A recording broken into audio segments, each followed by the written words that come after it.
Christy. Welcome to my collaboration with my dear friend Carrie, who is KWCardDesign here on YouTube. This is something that we've been wanting to do for quite a while, and so we're super excited to bring it to you today. So when we were deciding on what to do for our collaboration, we decided that one of us would pick a stamp set and one of us would pick a color palette. So I got to pick the stamp set, and I chose Lawn Fawn's Gleeful Gardens. Number one, because it's my favorite stamp set of the new Lawn Fawn release, and number two, because I knew Carrie had also purchased it. So we both had the same stamp set, so we were ready to go. And then Carrie picked out the color palette, which was this really cool palette here that she found on Pinterest. And it's got a hummingbird there in the picture, so it couldn't be more perfect, and I thought the color palette was really fun. So that's what we decided to do for today.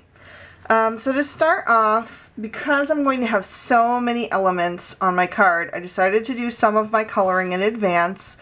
What I like to do, you've seen me do this in other videos as well, is I like to stamp out a whole bunch of images and then color them in, and then I can die cut them out and use them on cards. This is also a great opportunity to test different color combinations. So for example, I'll be using these coral mushrooms today because that suits our color palette. I will not be using the yellow mushrooms, but I can die cut those out and save them for another card. I just wanted to see what they would look like in yellow. So I colored up a few while I was coloring up the rest. I've colored up the snail here and some of my flowers, and then I also tried some with yellow centers. Again, yellow is not in our color palette today, so I won't be using those on today's card, but I wanted to test them out and see how they would look. So that's just an example of what I like to do when I have free time. I put on some music and color up a bunch of images, and then I have them for cards. I will go ahead and color the hummingbird today. I thought you guys might enjoy that. I know a lot of you like to see me color, so I saved one of those. I did a test one, but we're going to go ahead and color another one, which we will use on our card.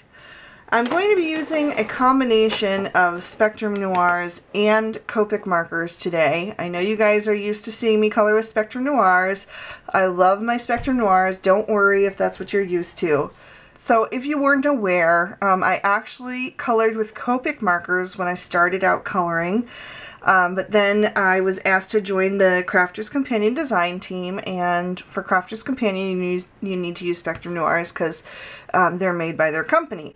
So I did switch to Spectrum Noirs. I've been using them for over 2 years. I love my Spectrum Noirs, no worries. My problem is that because I color on like 99% of my cards, and I color quite often, a couple days a week, a lot of my Spectrum Noirs are running out of ink. They're getting dry, and when your markers get dry, they don't blend very well. So before I go out and purchase a whole lot of re-inkers, because I'm going to need a lot, I decided that I would go back and revisit my Copics. I haven't touched them in the entire time, so I did a test swatch and they all still work, so that's amazing. There wasn't one of them that was dried out, so that was great. I have a color chart here that I've colored, so you can see how many Copics that I have, and then I'll compare that to my Spectrum Noirs. So you can see I have a lot more Spectrum Noirs, and I have a lot of different color varieties that I don't have in the Copics. There are more Copics than there are Spectrum Noirs, but I have all of the Spectrum Noirs, so I have a lot of options there. But some of the colors that I needed that are getting dried out, I happen to have in Copics, so we're going to use the combination like I said today. So I wanted to give them a light belly to begin with. So I'm starting out with E50 in the Copics, and I'm just going to feather in a really light wash of color. And then I'll take E51 and just go right up to the edge and darken that up so his belly has a little bit of a rounded appearance, and I'll blend that out. Okay. Then I'm going to switch to a Spectrum Noir. This is a CR4. It's a coral color. We're going to give him like a little ruby throat by doing a little kind of triangular shape right over here. Just get that nice and bright. Then we're going to go in with some YG01 in a Copic, and I'm going to add some of that green here. I'm going to add a little bit to the beginning of his wings, and a little bit to his head, right up around the throat there. Okay.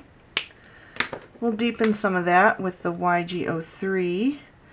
I have mostly Copic sketches, but my very first order, which was a dozen markers, I did the chows, so I have exactly 12 chows, and all the rest are the sketch markers, which I definitely prefer.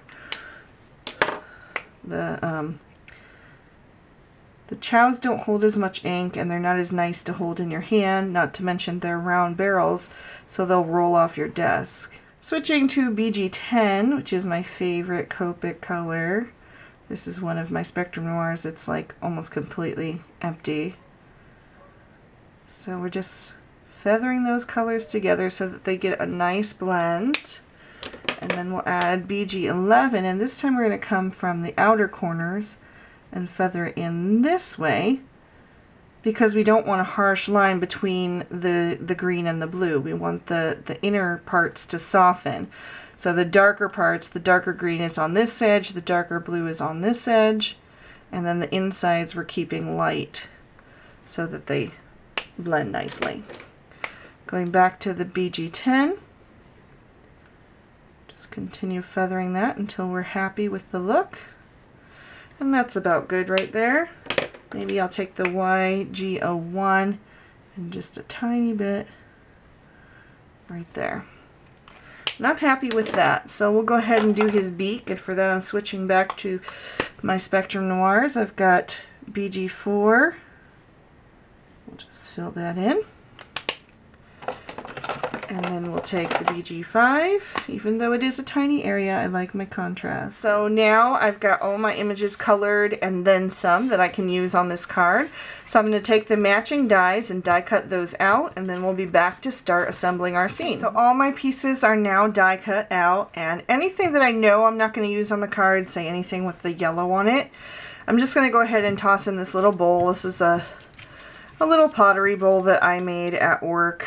And I just like to keep all my little loose die cuts in there that are already colored, so I can use them on a quick card whenever I need them.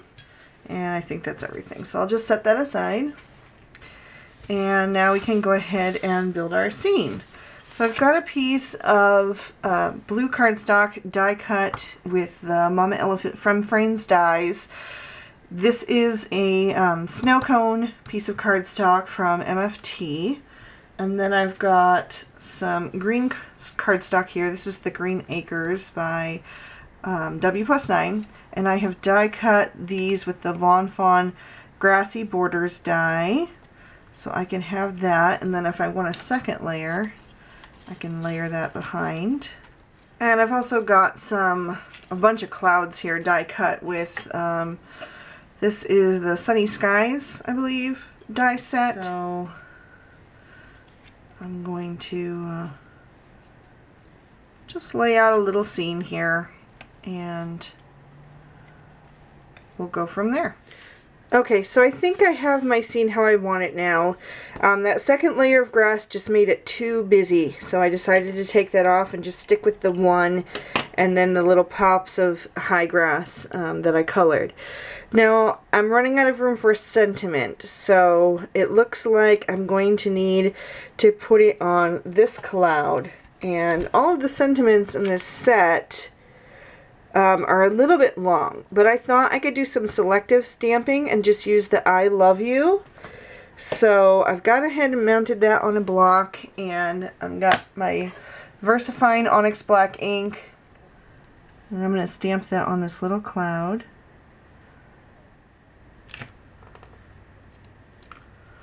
There we go. And I think, just for kicks, I'm going to color in that heart in the same colors that I used on my mushrooms there. So that's CR4.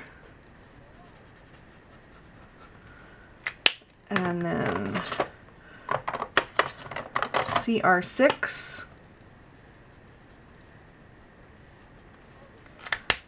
And CR7.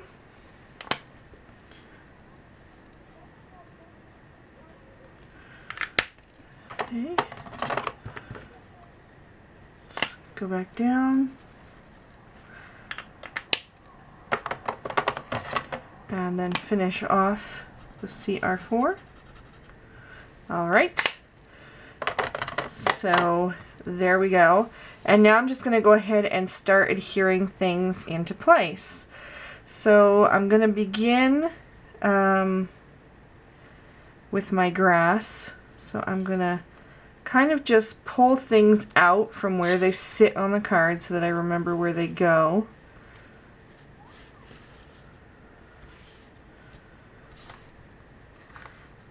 Okay. Those were dead center. Alright, and then I'm going to grab some foam tape. And I'll just tear off a piece of that. And then we'll go ahead and adhere the grass down.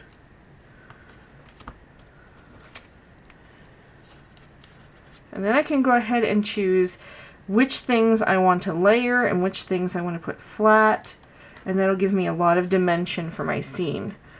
So I'm going to start with the center. I know that this piece of grass here was in the back, and I'm going to adhere that flat. Just adding a little bit of Tombow Mono. And then I'll tuck that back in there. Okay, and then in front of that I had a little mushroom. Actually, I'm going to add just a tiny bit of foam adhesive to that. So I'll just apply that right over the glue, no big deal. So we'll put that there, kind of peeking out of the grass.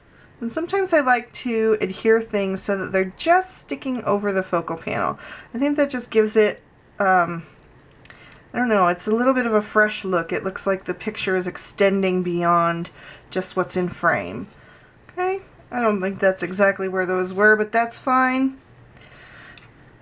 I'm going to go ahead and adhere our snails down in the center so I can build around them. Here's our daddy or mommy snail. And our baby.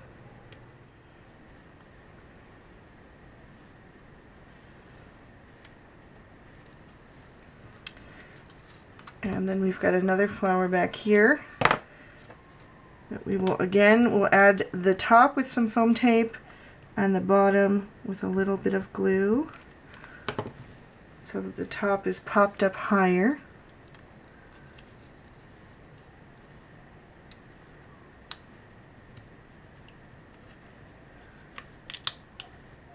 And then we've got one more little bit of grass here. We'll add that over on this side here. Okay. Alright, so our little scene is finished. So I've put my extra pieces in my little dish here. And I can set that aside. I'll save those for another card. And then I have die cut a piece of wood grain pattern paper from this American Crafts Spring 6x6. And that will fit in nicely with our color palette there. I've got a card base that is folded from a Hot Fudge piece of cardstock from My Favorite Things. We'll go ahead and adhere the pattern paper to the card with my ATG.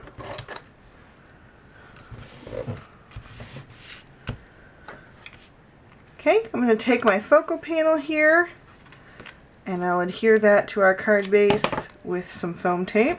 So we'll take our little panel here and just get that lined up as best I can. And we'll pop that into place. Okay, so there is my card using the color palette that Carrie picked out. and the stamp set that I picked out. So I hope you guys really enjoyed that. It was super fun for us. Let us know in the comments if you'd like us to do something like this in the future ever again. But for now, please go over to Carrie's channel and check out her video. I'm sure she created something incredible as well. I'll have the link for you right here. So thank you so much for watching and have an awesome day. Bye-bye.